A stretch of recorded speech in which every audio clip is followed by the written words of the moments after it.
One thing as you go through the interview process is understanding how power shifts during the process. And the good news is it shifts more to you the further you go along in the process. And this diagram here really shows that, how your power, or your strength, or your desirability grows over time. So if you look at the bottom, horizontal axis, this is the interview process, or basically time going by. Maybe you're having multiple interviews, and you see how the employer interest grows for you as you go over time. So if you look in the bottom, left side there, where it says screening interviews, they don't have much interest in you yet. They've got enough interest that they actually did a screening interview with you, but it's the same interview you're doing with everybody else. It might be short, 15, 20, 30 minutes at most, and they're going to interview a bunch of candidates and then narrow that pool down. So screening interviews, they've got interest, but not a lot of interest. As you go through other types of interviews, behavioral interviews, hiring interviews, blessing interviews, whatever it might be, as you go through the process, you'll get to the point at the far end of the right side, which is when you get the job offer. And that's where your power is at its height, right? They've gone through the process.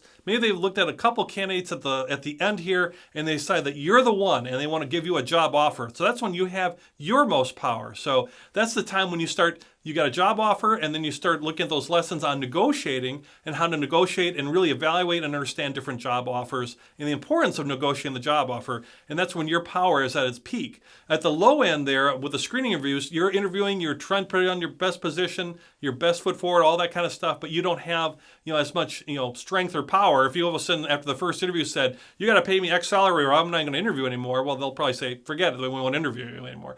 Where later on, if you say, well, I want to negotiate and maybe look and see if we can do some things with compensation, they'd be much more willing to listen to you because you're further along on that power curve, how that power shifts throughout the process. So understand where you are on the curve, understand where you're at in the process, and I'll understand that when you get to the end and you get a job offer, now it shifts, because remember, they are looking at how you fit in the organization and whether they want you. Well, at that point, when the job offer comes, they want you. Now you really got to decide, do you want them? And that's part of the whole shifting of things as the power curve goes along. At the end, you'll see how they'll actually try to sell themselves more as an organization, where in the early part, you're really kind of promoting or selling yourself about why you'd be a good fit for the organization. So understand where you are in the power curve, understand where you're in the process, and understand when you're at your strongest and maybe when you're early or at your weakest as you go through the interview cycle.